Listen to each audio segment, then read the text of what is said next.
Hello, welcome to the Hollywood Video Podcast. I am your host, David Wells, and we're going to talk about movies today. It's always during the most innocuous moments where I find out some piece of news that makes me go, wait, what?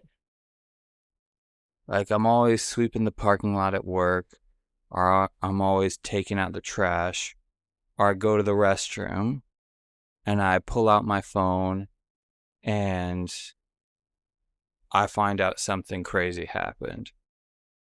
Or I'm at work and I look at the TV and I found out, oh, this person's passed away. I remember it was the case with Steve Jobs. And I remember all the way back in 2011, found out Kim Jong-il died. No tears there. Yeah.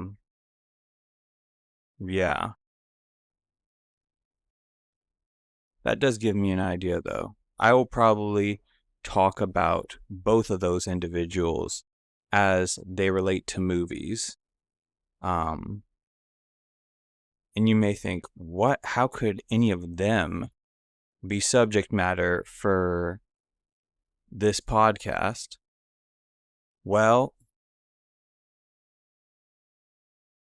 they were both big into movies. Steve Jobs helped with Pixar. He bought Pixar and funded them all the way up until he sold them to Disney. And Kim Jong-il was huge into movies. For those of you who don't know politics or current events, Kim Jong-il was the father of Kim Jong-un. And he had his hand in a lot of movies being made over North Korea. In fact, he was responsible for one of the first on-screen kisses in North Korean cinema. Just because so much crazy stuff happens in North Korea, I couldn't help but be intrigued. Or I could make a podcast that's very interesting about that subject matter. I kind of didn't think of that until I hit the record button. But today's podcast is not about either of those two. It's about another individual more in my age group, and I didn't expect to make a podcast about her. It is a her, or she is a her. Wow, I'm not off to a great start. Anyway, so I remember it was sometime earlier in the year.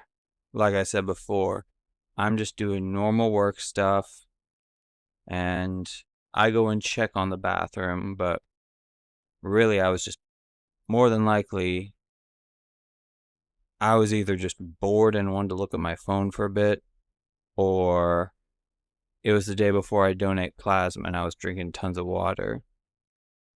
So I go in there, I check my phone, and I find out that at first I thought it was a prank.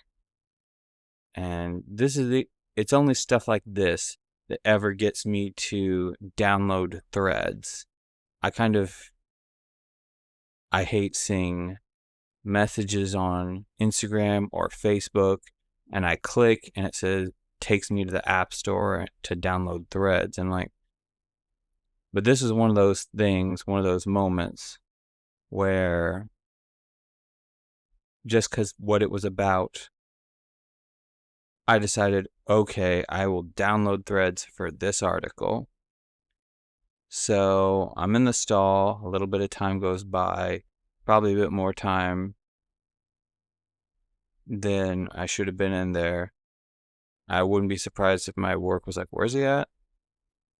So I download the app, I see the link, and I find out that the actress, Michelle Trachtenberg, had passed away. And she was only maybe like a year or two older than me. It was wild to think about. And I knew her from the movie Harriet the Spy. I knew she had been in other things.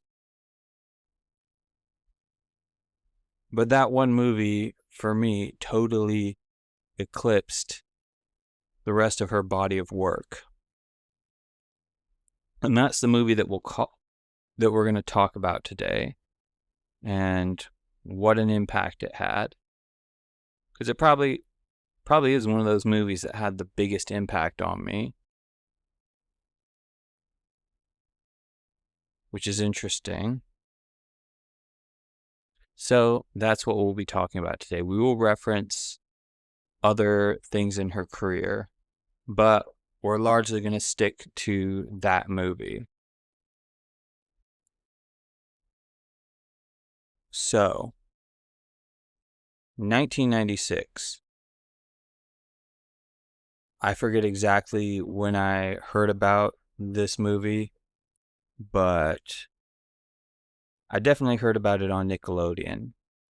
This was going to be Nickelodeon's first foray into releasing theatrical movies. And they hired an actress who they had a relationship with, Michelle Trachtenberg. She had been in a couple of Nickelodeon projects. I think the first I ever saw of her was she was a character in that TV show Pete and Pete. And she had been in other things as well. But this was like, I think, her first starring role. And so, to give you some context for, I think, why maybe this movie was a big deal, was growing up, I think I've said this before, we would probably be considered lower middle class by the standards of today and probably even of the time. And we didn't have a ton of stuff. Really our big thing was watching TV, reading books, and drawing. That's what we kind of had to do for fun. And I mean, we'd play outside, but there weren't nearly as many avenues of making things as there are today, or even for the time. If my grandparents hadn't bought me a video game system, actually bought me two, I probably would never have gotten a video game system until I was in high school or until I got a job as an adult. I could maybe, as a kid, we would go and rake yards or cut grass or something. I could conceivably think that maybe we would have done that to get one. Who knows? But we didn't have a lot going for us in terms of having like material possessions. I really hope it doesn't sound like I'm like raking my parents over the coals. I mean, they were good parents. It's just we didn't have a lot of stuff. I mean, we weren't destitute or anything, but I'm just setting the stage for like why I think this might have impacted me the way it did. Also, we were homeschooled and we socialized, but at the same time, I felt like I kind of had a somewhat insular upbringing. I mean, I was a strange kid already. I don't think I was strange because I was homeschooled. I think I was homeschooled because I was strange. So that probably just had an effect on my thinking. So I remember I see ads for this movie coming up called Harriet the Spy, and I see an actress who I recognize from other things, and this is going to be her first prominent role. And I remember the concept just resonated with me, that what she does in her spare time is she has a notebook and she writes down everything she sees, or she'll go and make observations and write it down. And for some reason, that just clicked with me. In another timeline, I think like martial arts would have clicked with me as well. But I think, in fact, like, I think the most I ever pursued martial arts was Jason David Frank had a martial arts instruction video that we rented a couple times from the video store, Hollywood Video. Hey, that's the name of the podcast. We rented that a couple times, and I think the only reason I never really pursued that any further was I think the most we could have afforded to have pursued that was renting those videos. I don't think there were any classes or anything within our budget. Who knows? There was not the access to information that I could have researched back then. I don't think we got regular internet until like 2002, 2004. So I would have had to been really, really enthusiastic to get the ball rolling on that. I would have been at the mercy of adults who knew somebody who knew someone else. So, yeah, so I didn't do anything with that. But something that I did do was I heard the concept of the movie. I thought, okay, that's cool. That sounds interesting.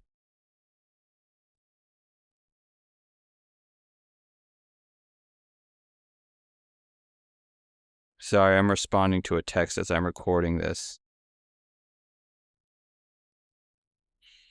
Anyway, I'm like, wow, that's cool. That seems like a normal thing that somebody could do. Now, I should just clarify that in the movie, she does some things that are straight up illegal, which I never did. In the movie, Michelle Trachtenberg's character, Harriet, she peers through windows. She actually goes into one person's house. She sneaks in. And yeah, it never crossed my mind to do anything like that. I just stuck to being out in public and walking around the trailer park and writing stuff down. Yeah, I was a strange kid. So, how long did I do this? Surprisingly long time. I kept this habit up. Maybe 4 years. I remember I hear the concept of the movie, and this movie seems intriguing. Seems cool, and I already wrote stuff down. But this is kind of like a precipice. As a little kid, I tried to make my own books. Like I would staple pieces of paper together and draw on them and put stickers in, like, hey, I made a book. I think I was just really looking for something to do and try to accomplish. I think I really just wanted to be like, hey, look what I did. And I was so driven to have something that I could point to and say, hey, look what I did, that wherever there was an opportunity, I went after it. It filled me with enthusiasm. So I learn about this movie. I anticipate seeing it. I want to see it. And then one day we're just shopping at Dollar Tree. It's the Dollar Tree on Nacogdoches and O'Connor. It's not there anymore. Hasn't been for years, maybe decades. And kudos to Dollar Tree for keeping their prices as low as they have. I know within recent years, they've basically had to increase their prices to like $5 or maybe even $10. But they still have a wide range of things that are in the $1.25 bracket, which is astounding.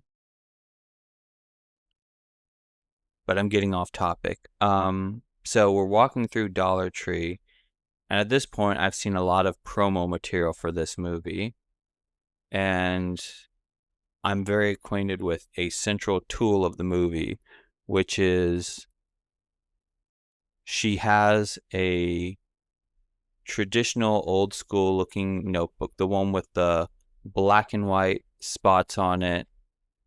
And I'm thinking, it's so funny. Parents are always worried about kids copying things that they see. I kind of feel like I did copy stuff that I saw in media and entertainment, but I think I always just copied benign, safe stuff. I don't think I ever copied anything that was dangerous or harmful. So anyway, we're walking through Dollar Tree, and we go through one aisle that has like pens, papers, basically school supplies. And I see my attention immediately goes to one thing. I see a whole stack of notebooks that look like the notebook from Harriet the Spy, the movie, which hadn't even come out yet. I think it was pretty far away from coming out. I'm like, oh my gosh, this is a thing that's like a thing from movies, from entertainment, from fiction, and it's within my presence. And then I get an epiphany. I take one of them, I hand it to one of my parents. I'm like, hey, can I get this? Again, it was only $1.08 with tax. And they said yes. They bought it for me. And I remember thinking that was really cool. So anyway, I guess that was me being a spy. I mean, the movie Harriet the Spy, she wrote stuff down, she observed, and I think my parents, maybe for a little bit, they said, you're not spying, you're observing, because spying seemed, they just didn't like that word. But I'm like, stop trying to take this thing and stop trying to take my thing and make it y'all's thing. But I didn't fight them on that. So anyway, I remember every now and then, if it was the weekend or if we just had free time and I got bored, I would go out, walk around the neighborhood, and write down what I saw. And yeah, I remember I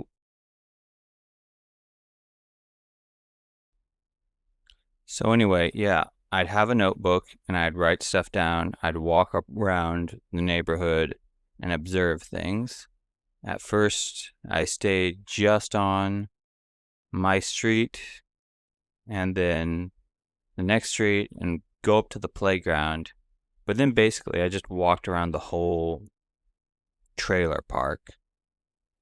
I may have gone just a bit beyond the trailer park, but I was a pretty safe kid. And again, this is the 90s. So,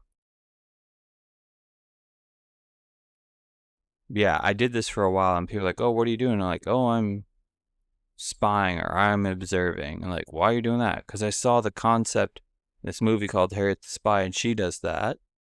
And again, the movie hasn't even come out, but I've already made this a habit. And I remember it came out really close to or around my birthday. So I think I was 8 when I started to do this. And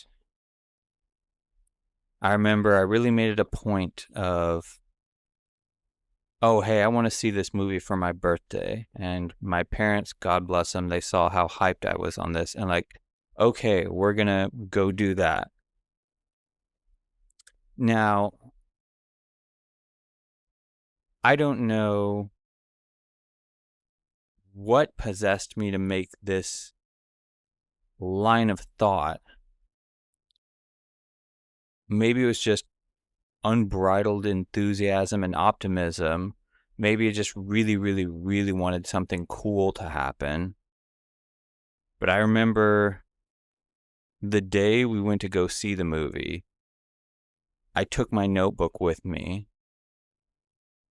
And my line of thinking was like, hey, what if Michelle Trachtenberg just happens to be at the movie theater that I'm going to?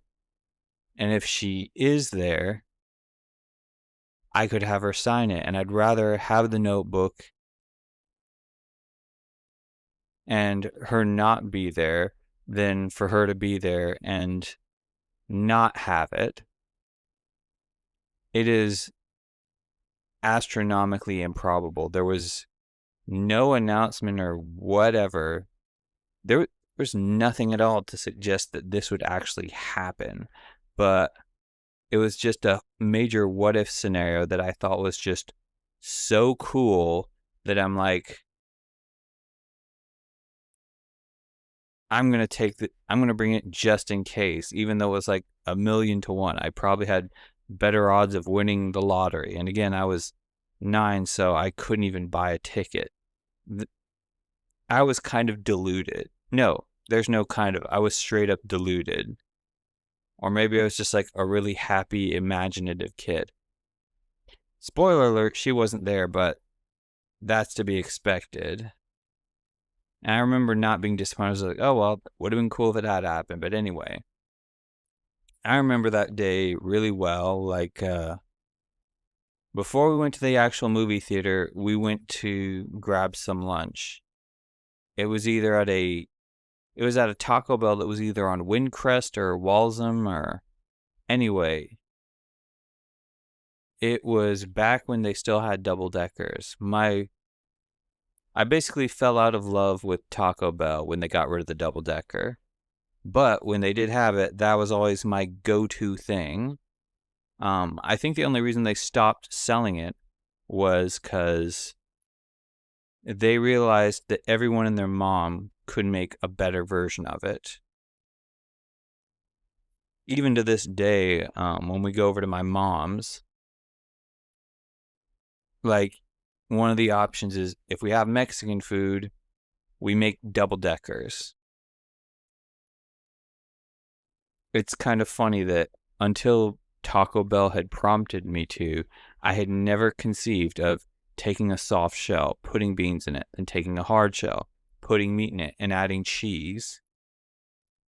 I wonder how many people they lost because of that. Oh well. So anyway, we do that, and then we go to the movie theater. The movie theater that we go to is the Galaxy movie theater. There was a bit in the 2000s and 2010s, and gosh, it might have lasted up until like the 2020s, but they changed their name to the Rialto.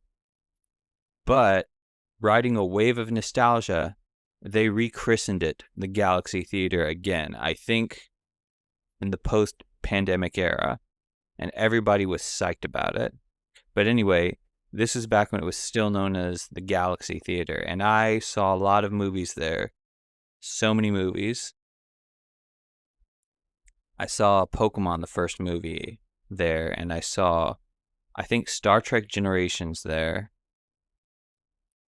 I would have to think really hard about what movies I saw there. And this was one of the few times where we went to a first run theater, not the dollar theater. In an alternate universe, I could see us waiting a bit and seeing this movie at the dollar theater.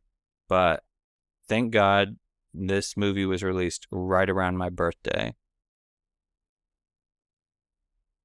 Yeah, I could see this being like, I could see an alternate timeline where the movie comes out in the dollar theater around Christmas and we go and see it. But anyway, that's not what happened. In our timeline, we went and saw the movie for my birthday, and I was not disappointed, was not let down. They really don't make movies like this anymore. And that just sounds like nostalgia talking. But they really don't.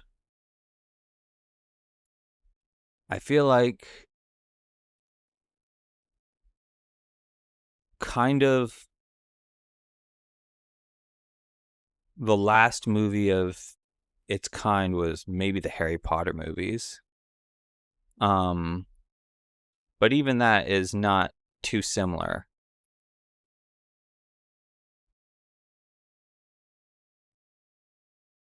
Like what made Harriet the Spy different was it was about normal stuff happening. It was set in a normal, unfantastic world, and yet it was still watchable, still compelling. I feel like we don't see that. We don't see movies like that nowadays that much. And it was one of those kids' movies that had stellar acting in it. I think there are some lines, the kids felt very real in that movie. Perhaps for some people, uncomfortably so. It was a PG movie, and while it's not like a PG movie in like the 80s where they could get away with a lot of stuff, it was a bit like, oh wow.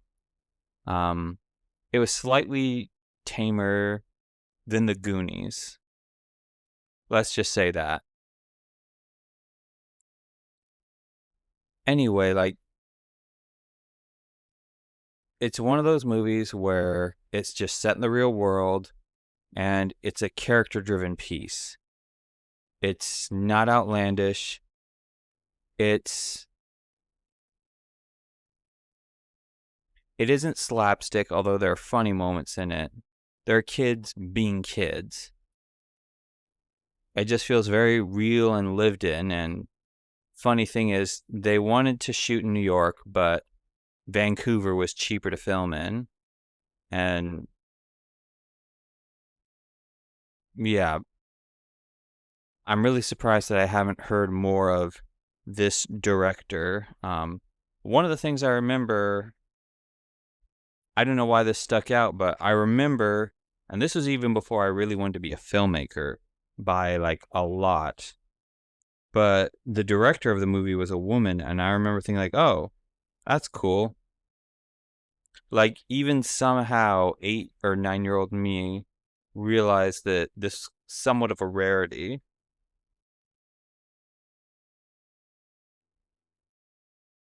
Like anyway, one thing I remember is there weren't a lot of movies like it afterwards. I think the closest would have to be like, I will talk about this in a moment, but there just stopped being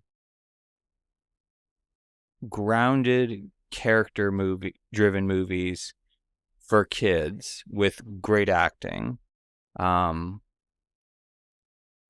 think another movie that comes to mind is Fly Away Home with Anna Paquin, where she adopts a family of geese, and her dad fly a sort of jerry-rigged flying device and help teach them to fly south for the winter. Now, that's not realistic, but they did it in a believable way. And the Home Alone movies kind of fit this bill, but they have stuff that happen in them that, it's ridiculous. But it's done so in a believable way that we just buy into it. And the Harry Potter movies are kind of disqualified from this, only because they have such fantastical stuff happen, but the acting does feel very genuine and real, and it's not sort of hyper kineticized. Like,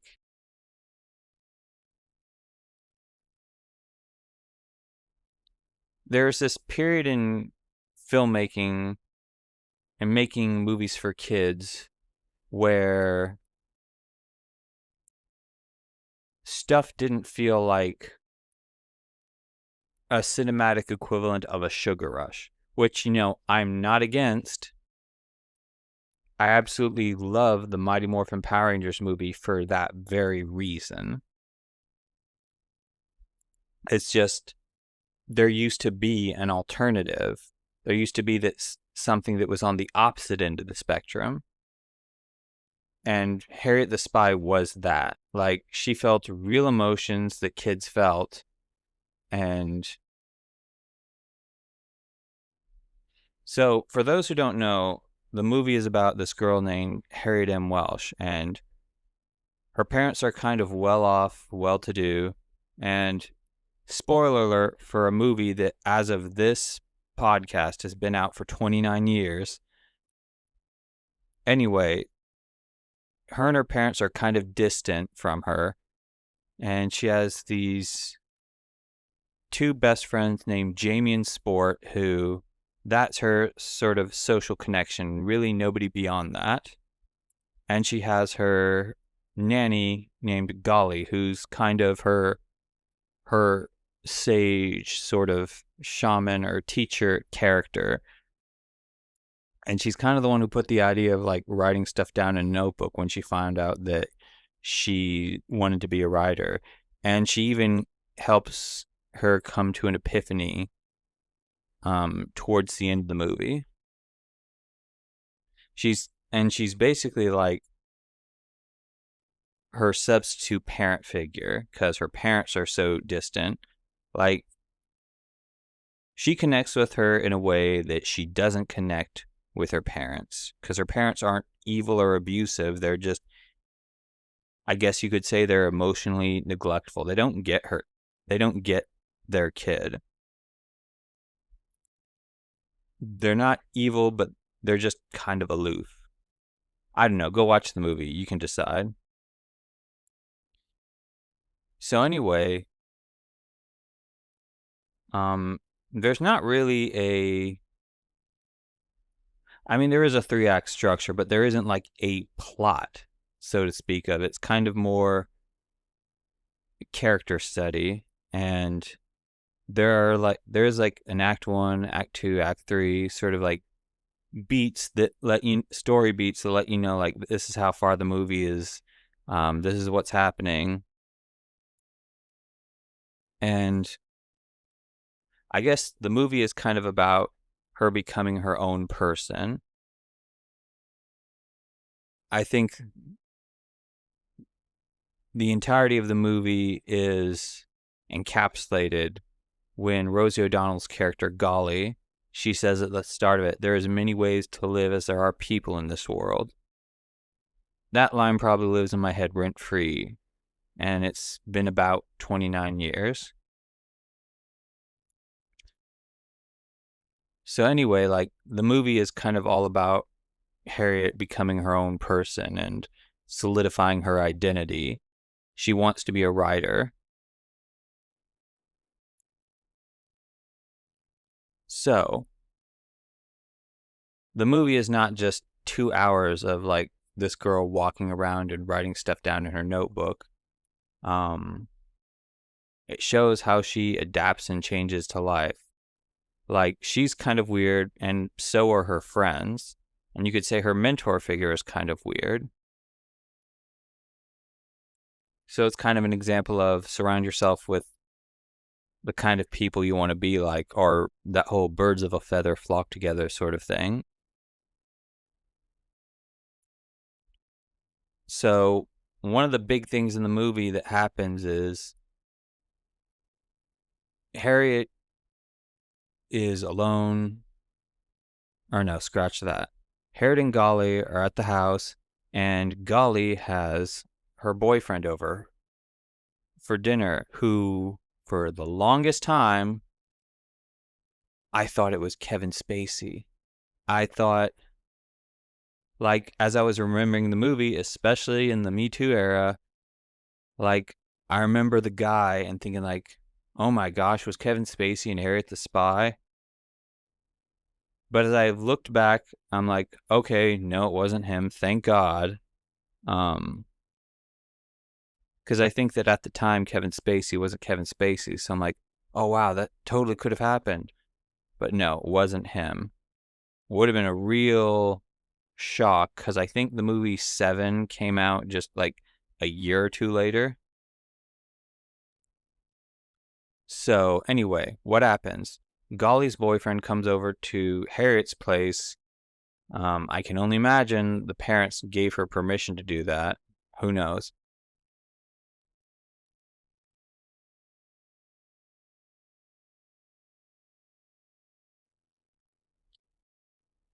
I gotta say no to...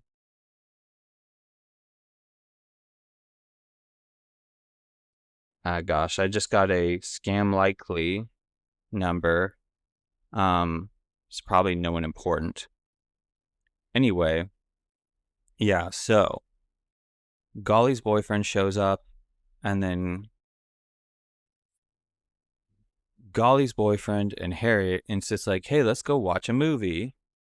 And Golly's like, oh no, like, but they beg and plead, so they go and see a movie, and there's this very fun montage of everybody just hanging out and having a good time. And so funny thing about this guy is, he drives a bike, and I don't mean like a motorcycle, but an actual bicycle. He's like a delivery guy.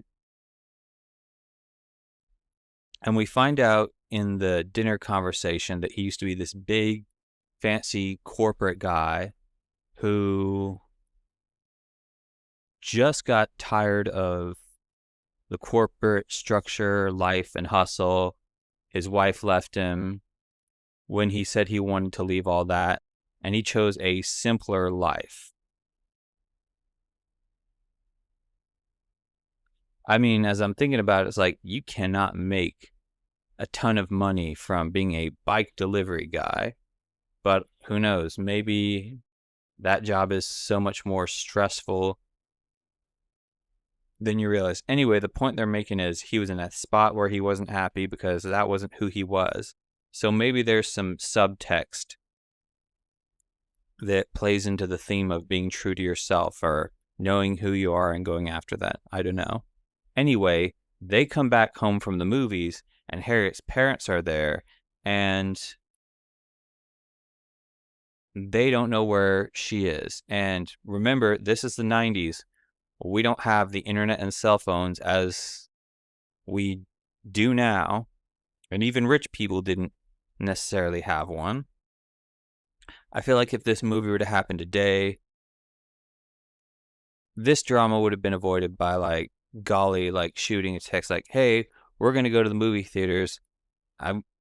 My boyfriend's going to go with us. Hope that's cool. They shoot a text back saying, like, either, oh, hey, that's cool, have fun, or hey, it's school night, maybe don't. But this wasn't that time. So her parents freak out, and in the middle of the street in front of their house, because again, this is supposed to be New York City, Harriet's mom says, Miss Golly, you are fired. And rather than be outraged, Golly stoically and calmly says, you know what, I think you're right. I think Harriet's ready to be on her own. And the mom immediately backtracks. It's like, you know, I was just heated and talking in the moment. And then Golly's like, no, you've got a point. I think you're right. Now, in the book, they elaborate that Golly was thinking of leaving already because her and her boyfriend, who I can't remember the dude's name, or I can't remember the actor's name, the character's name. But anyway, in the book it stated that the two of them were planning on getting married anyway, so she was gonna be leaving soon. That's not the case. They don't elaborate on it like this in the movie, but it's the point of where the status quo is significantly altered, and Harriet kind of doesn't know what to do with herself. She still goes and spies, she still observes, she still writes stuff down, and she really leans into her friendship with Jamie and Sport. Those are her two friends. I don't know if I mentioned that. Anyway, she leans into that friendship so much. Now, it should be stated that early on in the movie, she doesn't go directly hang out with her friends because she's busy spying. But a significant moment in the film is she decides to not do that, and she goes and hangs out with her friends and other school kids, and they go run around in the park. Now, something I neglected to mention is there's this one girl in the school who nobody likes, this spoiled rich girl. I forget her name. Let's see, who is the bad guy in Harriet the Spy? I'm asking Google Gemini.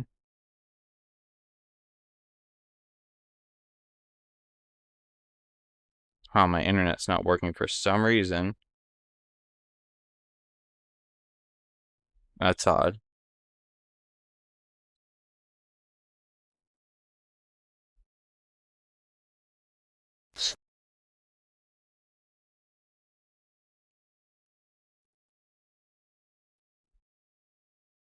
Let's see.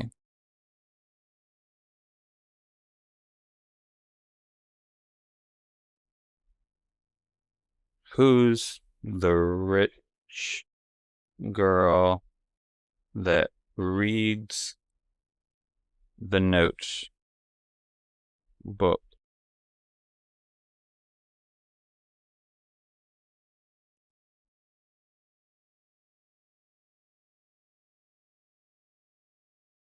I should have done a bit of research.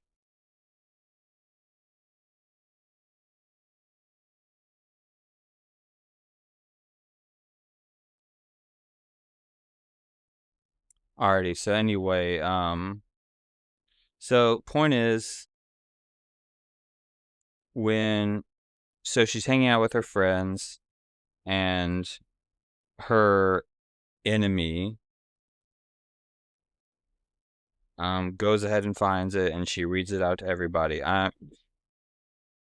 This sort of bugs me, so let's see.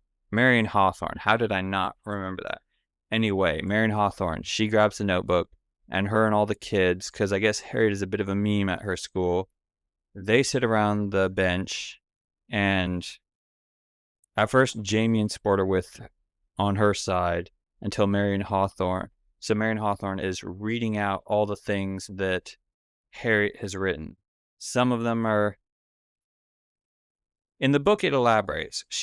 In the book, she says good things, as well as things some might not consider too flattering, but she basically gives her unfiltered, honest opinion. And a lot of the kids don't like what she has to say. And of course, when Jamie and Sport are like, hey, give it back, Marion goes for the jugular. She goes and finds stuff like, she reads a passage that says, like, Harriet thought that Jamie was weird, and one thing where Sport is basically just called poor. And that's enough to put a stopgap on their friendship. So basically, Harriet is just ostracized. But it's not enough. Man,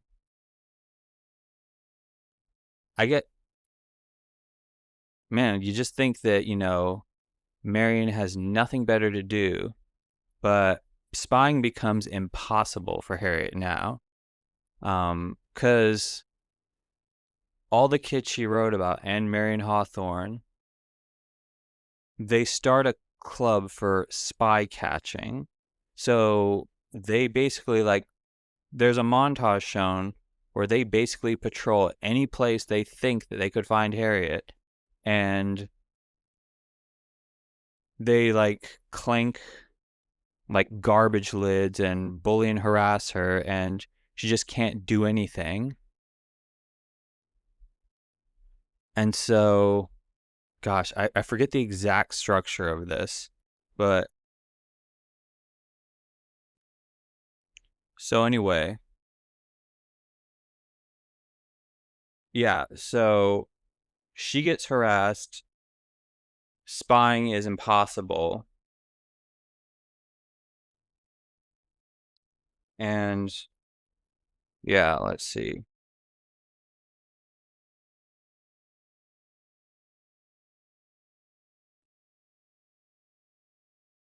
I was thinking of, let's see.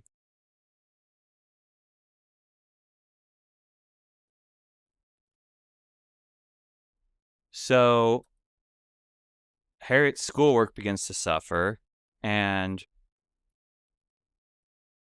her parents, basically, they've had it. Oh wait, I forgot a thing. So the thing that does it in for Harriet, that leads up to the next story progression, is she spies on somebody, and then the cops catch her. So she gets chastised at home, and it's revealed that Harriet's schoolwork has suffered, and the parents, they basically say, we're taking away your notebook.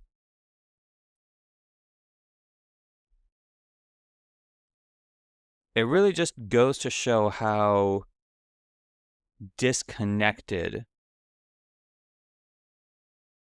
Harriet is from her parents, which there is a reconciling of sorts. It's kind of funny. It's low-key making me upset.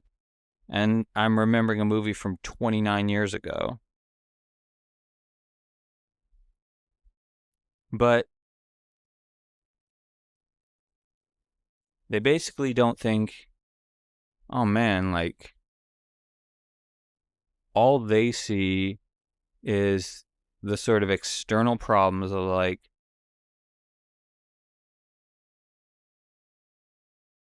they don't, they basically don't care about her. Like, they don't see the stuff that's happening with Harriet as our kid's going through stuff. We want to try to help her through this pain. They just see, like, oh, there's a problem, like an unpaid parking ticket, and like they just want to go away. They don't want to try to understand her or anything. So, and you'd think that would be, you wonder, where does the story go from here? And at first you just think that Harriet is just confined to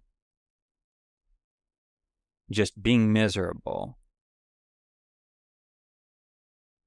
But that's not what happens. So in class, Harriet's teacher, like, searches her for the notebook in front of the classmates. And that's not bad. That's not the peak of how awful this stuff is.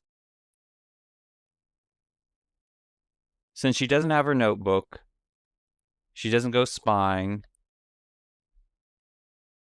So you'd think the kids would leave her alone.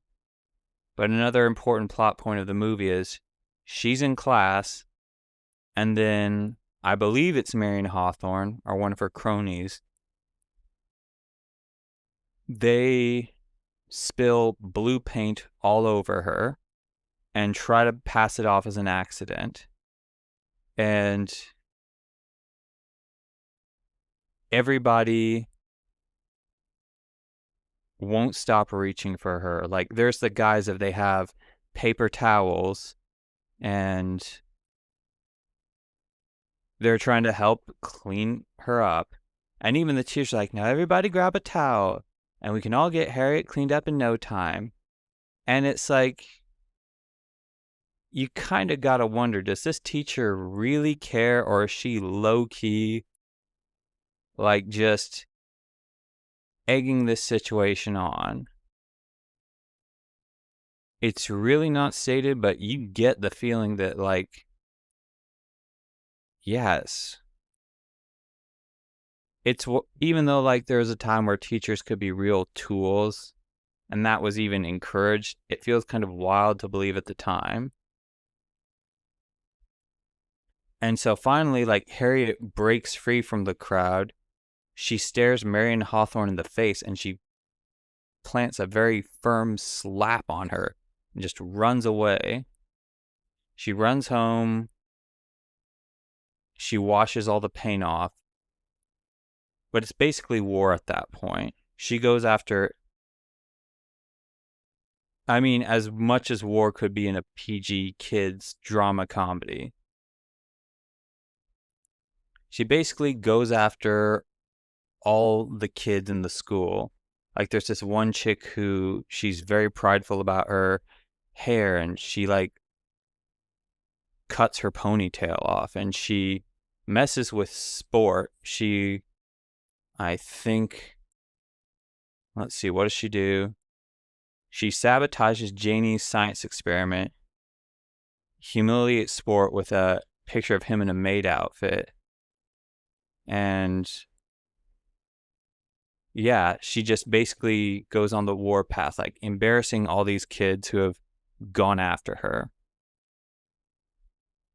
The culmination of it is when she finally deals with Marion Hawthorne. They're in the girls' bathroom, and Marion tries to sass her, talk her down. But Harriet basically says, like, you know, you think you're so cool because you're rich and powerful and your dad makes a lot of money. But the reason he makes so much money is because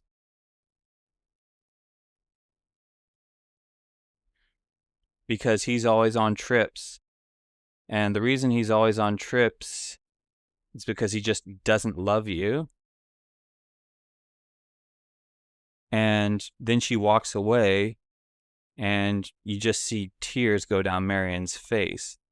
And this is played for dramatic effect. This is not done in the sort of Nickelodeon Disney Channel sort of sitcom caricatured acting thing.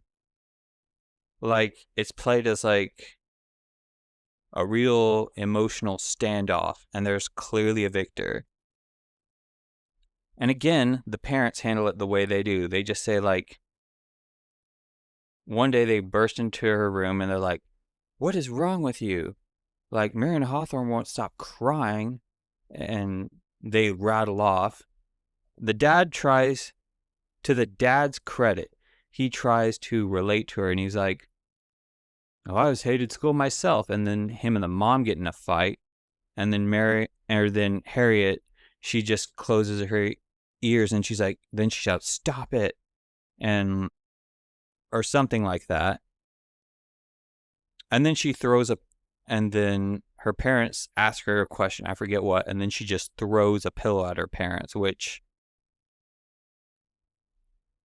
it cuts to them walking her to a psychologist or a therapist who, it's interesting.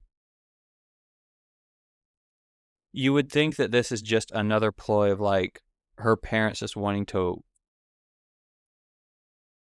As I think about it, the impression that you get from this is, oh, this is just a problem, we want to wash it away.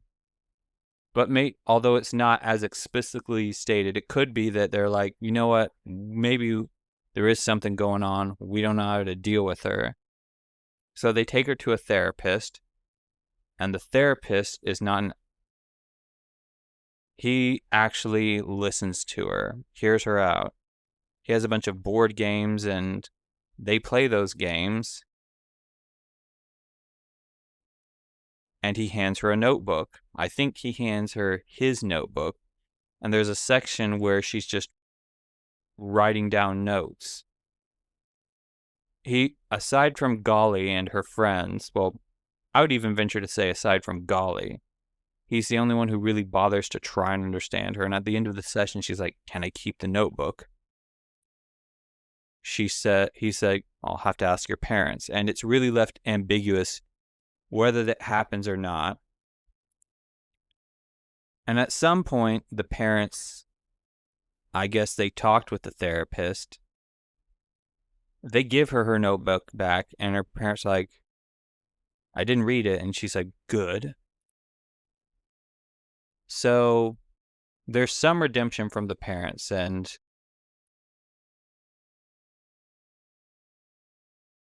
she sort of starts to she stops going on a reign of terror. She still has no friends, but things are better than they've been. Still an outcast at school. But Golly comes back briefly for a visit.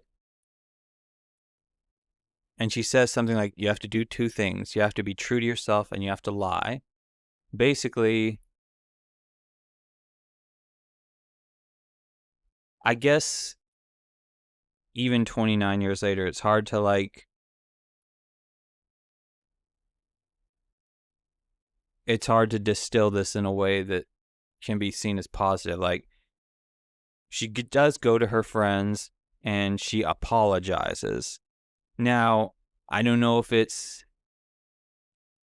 she's sorry for the pain she caused, sorry for the things she said, which kind of has a right to have her opinions.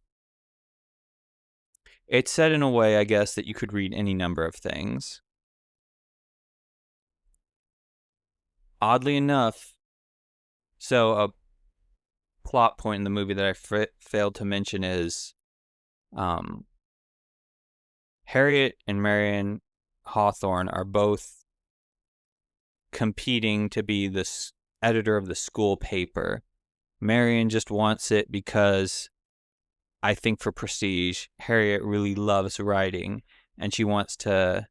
This kind of feels like the next logical step. And before Golly leaves again, she encourages her to take a step beyond just spying. So there's a point. Well, I'll say that for later. But anyway, they have a vote for who should be the school editor. And one of the kids who actually was part of the group that tormented Harriet, his character trait is he never talks. He raises his hand and he kind of advocates for Harriet. And then they have a vote and Harriet gets elected to the position. And of course, Marion is still upset, and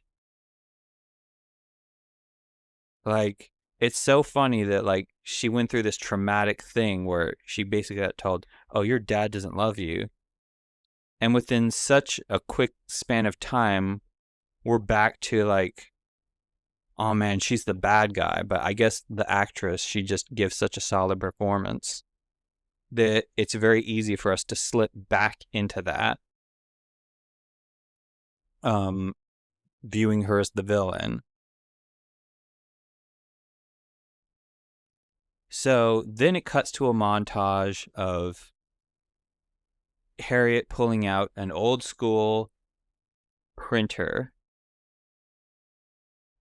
and she's writing an editorial. And all the school kids, they quit Marion's bully group because, Harriet might have said some not nice things, but Marion was basically a dictator and yeah, it falls apart.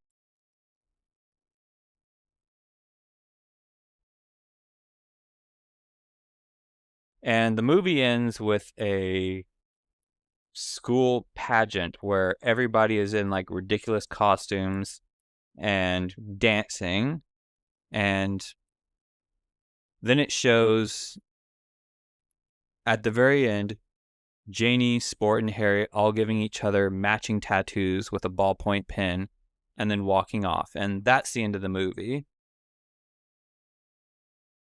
And it's one of those movies that I always remember. I guess you could say it's a core memory. Probably, I can't help but feel like I also like to use the word anti-trauma. And like, I wish there was a better word than anti-trauma. Core memory is kind of the best we can do with, but I guess anti-trauma works because when you think of what trauma does, it reprograms your brain. It sets up parameters for, oh, you should be in this condition.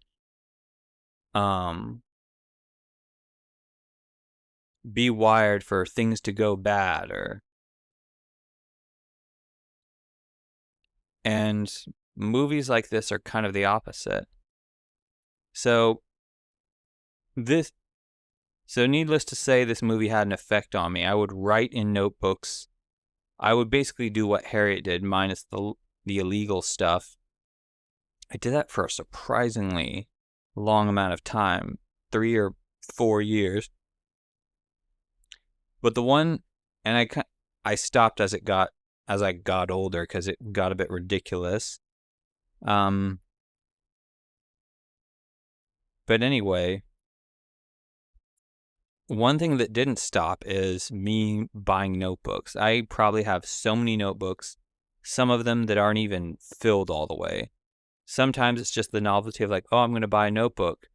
I jot a couple lines down, and then I just like the process of getting them. And yeah, I trace that habit all the way back to that movie. And I think I have a strong inner monologue and voice in my head. I think about things because of that. So that is the movie that Michelle Trachtenberg is known for, most widely known for.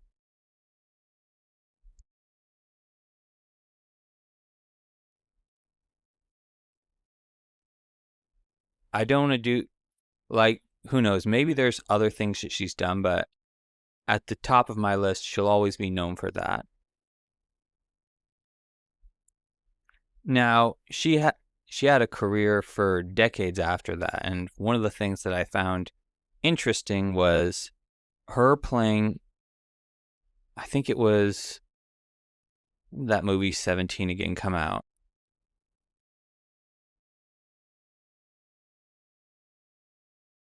Let's see.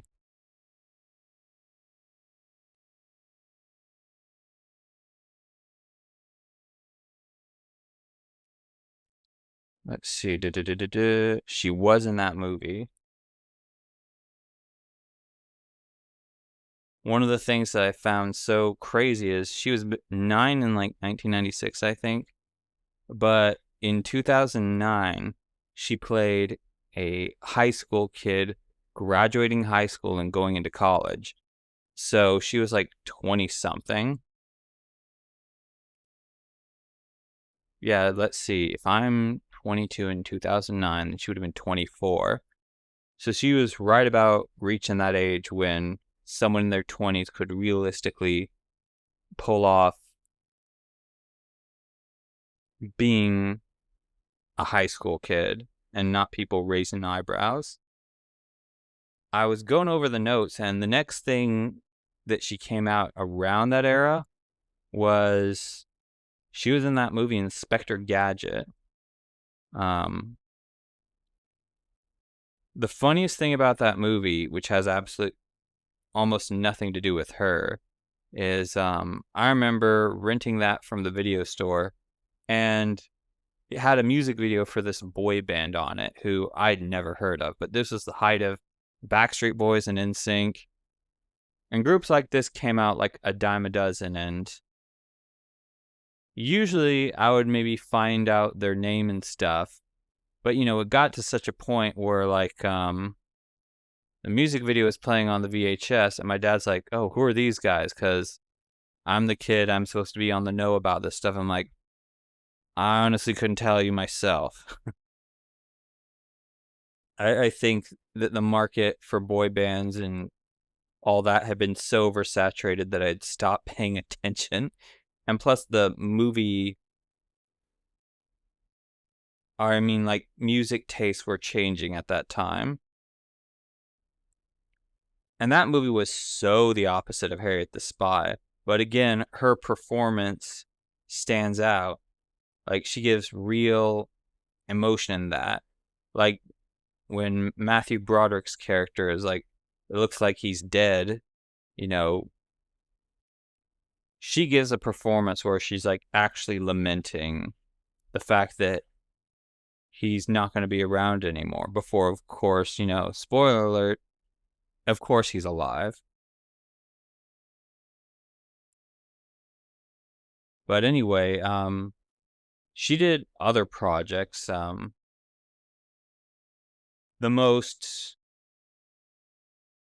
The ones that I'm most aware of are Eurotrip, Ice Princess, and 17 again.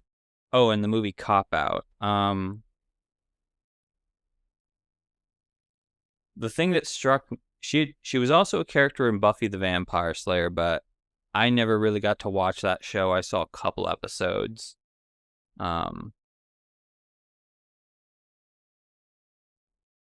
anyway, yeah, like, the thing that struck me about, I never really saw the movie Euro Trip, but the thing that struck me about that movie when I saw like the ads and stuff was like, oh, she grew up. Like, there had been such a long time since I had seen her in anything. I still saw her as like a kid from when I was a kid.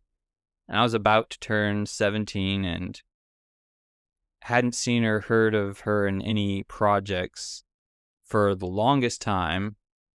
And then I see that she's in that. I'm like, oh, wow, we're both almost adults.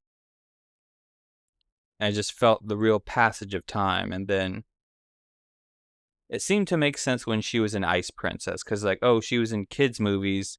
Even though she's not a kid, this feels familiar and safe. And then I think she was in a movie called Black Christmas, which I never saw. And the next two movies I saw her in that where she kind of stood out was 17 again, where she played Matthew Perry's character's daughter. And again, she's not a main focus of this movie, but you never feel like she's hamming it in with her performances. When she's supposed to be feeling an emotion, you can tell that her character is feeling that. You would feel like you had walked in on a camera and somebody was having a human moment. It never at one point feels like artificial.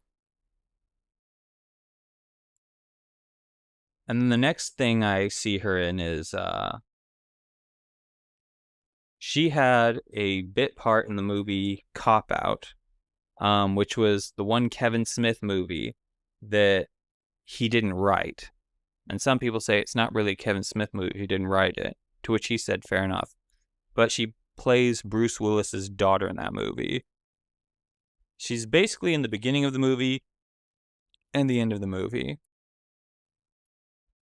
And this movie is kind of foul. And she's like sort of the one wholesome character. She has this moment with Bruce Willis's character where the whole impetus of this movie is Bruce Willis's character wants to throw his daughter a big, beautiful, lavish wedding. That kind of motivates and drives him for all the things that he does throughout this. And again, it's not a great movie, but there's this moment where she says to him, like, Daddy, we don't have to have a big, expensive, lavish wedding. We can just have a small one. And it's like, because all that stuff doesn't matter or something. I haven't seen the movie since I saw it in 2009. But Bruce Willis's character is compelled to make sure that things happen, and they do with a twist, but it's a comedic twist.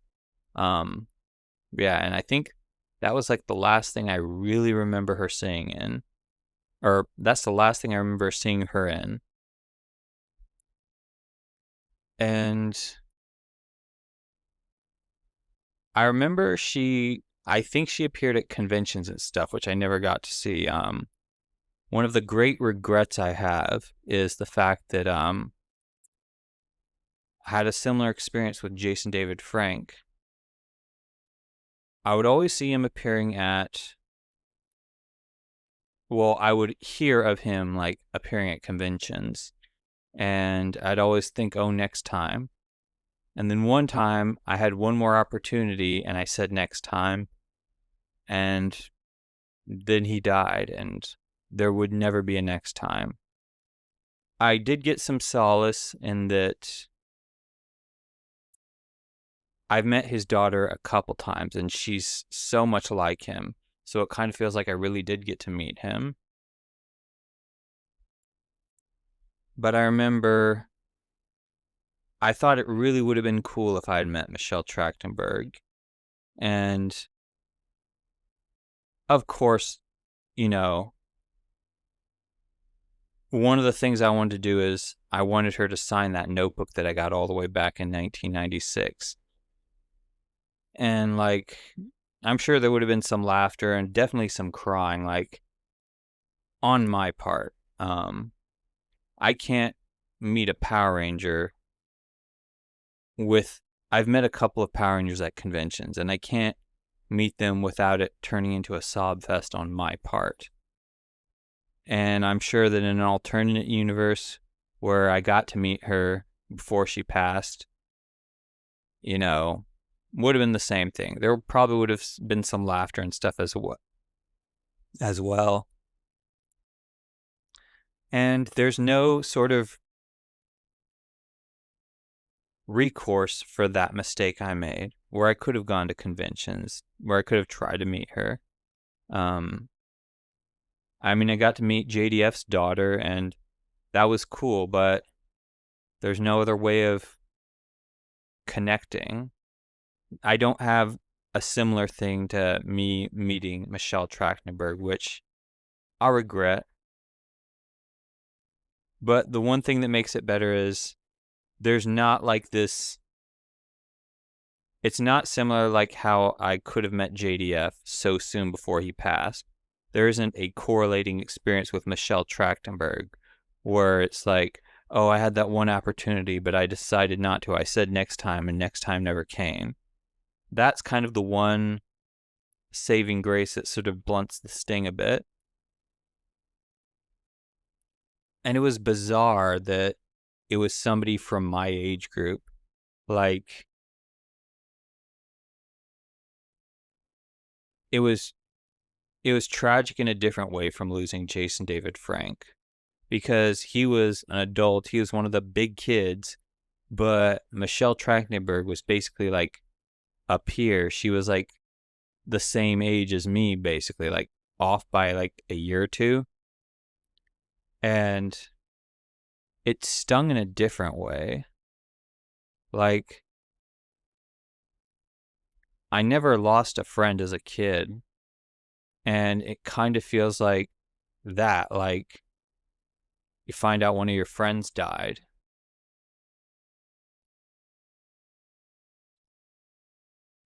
As I'm drawing to the close of this podcast, I do have to say and give a shout out. One of the few people who I saw memorialize Michelle Trachtenberg, who I have a shot at like meeting again, was none other than Red Power Ranger / Blue Zeo Ranger Steve Cardenas. Not too short after his passing, no, not too shortly after her passing, he gave a quick shout out to her and said, like, he never got to meet her in person, but he was aware of her, and people only had positive things to say about her. And I thought, right on, Steve.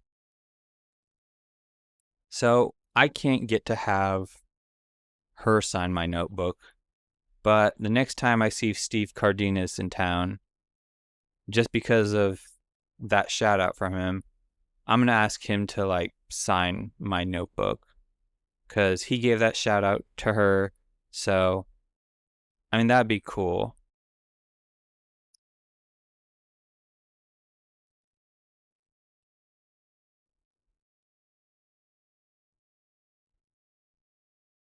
Probably more than any other actor slash actress.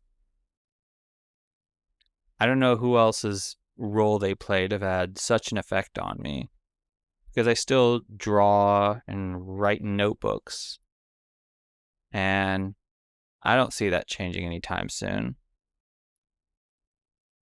And definitely that movie was one of those movies that I watched endlessly, and every now and then I see it on stream and like, I'm going to check it out. Still holds up.